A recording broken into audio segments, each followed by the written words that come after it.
Halo, Assalamualaikum warahmatullahi wabarakatuh. Ketemu lagi dengan saya Widya Novitasari. Kali ini kita akan belajar materi pada kelas 7 semester genap ya. Kita akan belajar tentang perbandingan dua besaran.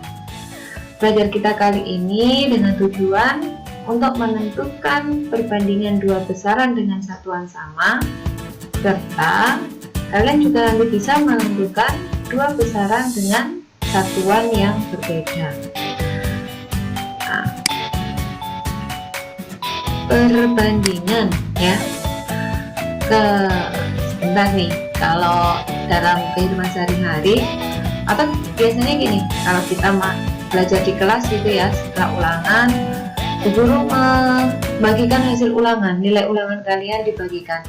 Pasti kalian tanya-tanya dengan apa nih hasil dari teman, atau bahasanya anak sekarang kepo ya. Kamu pengen tahu berapa sih nilainya si A, berapa nilainya si B, lalu kamu bandingkan dengan nilaimu sendiri. Biasanya begitu kan ya, membandingkan nilai hasil ulangan. Pasti itu kan ya, pasti itu banyak yang melakukan. Nah, sekarang kalau itu kegiatan membandingkan dalam kehidupan sehari-hari kita, contohnya seperti itu. Atau ini ada di gambar saya ini ada 5 anak, yang 3 anaknya ini anak laki-laki dan 2 anaknya merupakan anak perempuan. Nah, kadang-kadang atau ada ini yang mengatakan kalau ada kasus seperti ini, ada yang mengatakan seperti ini: 2 dari 5 anak dalam gambar ini merupakan anak perempuan. Atau perbandingan banyak laki-laki dan perempuan di gambar adalah 3 dibanding 2. Nah, ini juga sering kalimat atau pernyataan seperti ini yang kita dengar dalam kehidupan sehari-hari. Sekarang kita akan belajar apa sih perbandingan itu, bagaimana cara membandingkan yang benar. Ternyata meskipun terdengar remeh gitu ya tentang perbandingan yang biasa kita lakukan, yang biasa kalian lakukan, ternyata kegiatan membandingkan ini ada kaitannya loh dengan matematika. Nah, sekarang kita belajar perbandingan yang dalam matematika sehingga kita bisa membandingkan dengan benar. Perbandingan itu adalah ukuran yang digunakan untuk membandingkan suatu nilai terhadap nilai lainnya dengan satuan yang sejenis. Setiap nilai yang dibandingkan harus memiliki satuan yang sama. Ini ya, harus sejenis dan satuannya sama. Itu yang perlu diingat dalam membandingkan. Lalu bagaimana kita menuliskan perbandingan? Di sini kita belajar perbandingan dua besaran dulu. Sebelum menuliskan, kita belajar perbandingan dua besaran. Besaran yang dimaksud di sini itu adalah banyaknya benda.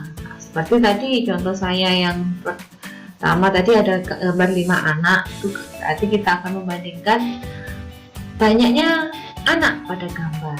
Itu besarannya berarti banyak benda atau banyak anak. Kemudian besaran lain itu bisa panjang, waktu, kecepatan, massa, dan masih banyak lagi besaran yang kita bisa bandingkan. Untuk menyatakan besaran atau bagaimana menuliskan perbandingan, untuk menyatakan perbandingan maksud saya bukan perbesaran. Untuk menyatakan perbandingan atau menuliskan perbandingan, ini ada 3 cara. Oh ya, di sini ada kata rasio. Perbandingan bisa juga disebut dengan rasio. Cara menyatakannya ada 3. Itu dengan pecahan. Karena perbandingan itu juga merupakan pecahan yang disederhanakan. Nah, sehingga perbandingan bisa dinyatakan dalam bentuk pecahan, yaitu yaitu berupa penyebut dan pembilang ya. Yang kedua, kita bisa menyatakan perbandingan dengan memisahkan dua bilangan oleh tanda titik dua. Tanda titik dua seperti ini.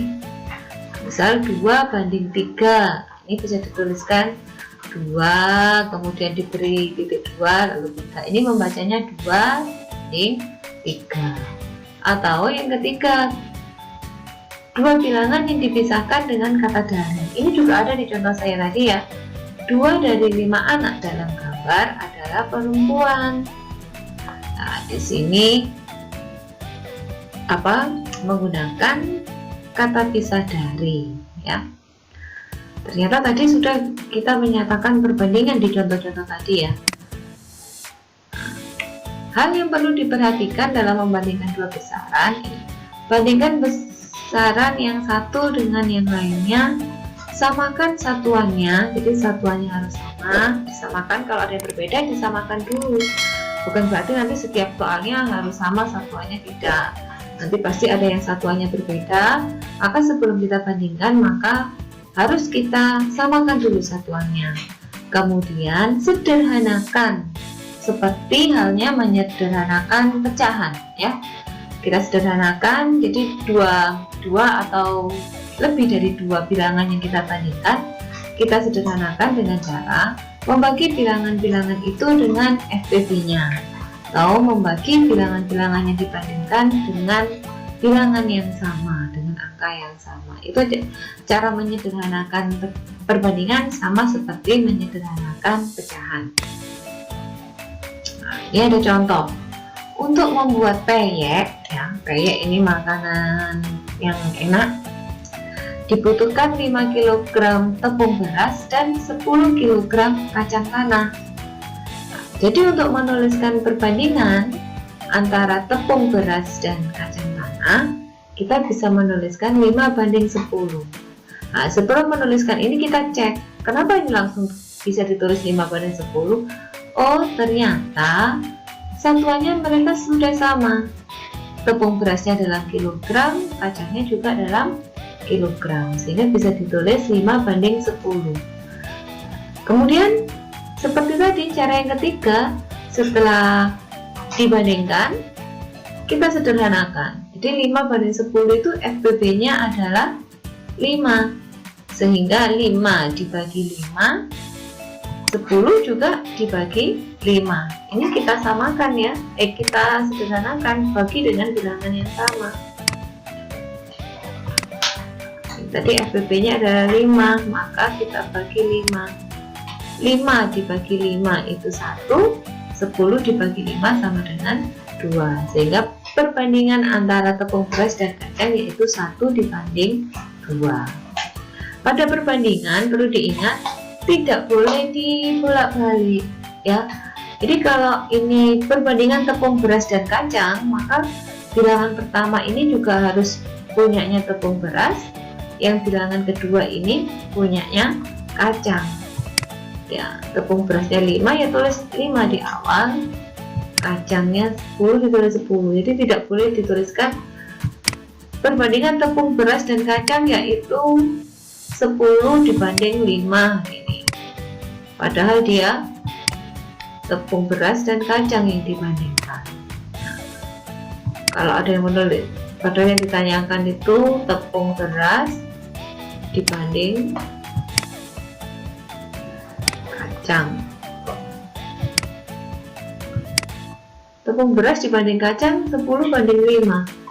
Nah, ini salah karena tepung beras itu 5, kacangnya 10. Jadi yang namanya perbandingan tidak bisa dibolak-balik ya. Kemudian bisa juga dikatakan 5 kg dari 15 kg bahan pembuat peyek adalah tepung beras. Ini menggunakan kata pisah dari. Oke. Ini contoh bagaimana menuliskan perbandingan. Satuannya harus sama, dibandingkan, disederhanakan. Kemudian yang tidak kalah penting, tidak boleh terbalik dalam membandingkan. Sekarang ini ada contoh menentukan perbandingan dua besaran. Di sini ada 3 anak. Dewa tingginya 160 cm, tinggi badannya Gangga 120 cm, dan tinggi badannya kita 60 cm. Perbandingan tinggi badan Dewa dan Gangga. Berarti Dewa harus disebutkan dulu tinggi badannya, kemudian baru tinggi badannya Gangga. Sehingga di sini 160 dibanding 120. Satuannya sudah sama cm ya, bisa langsung dibandingkan. Kemudian disederhanakan.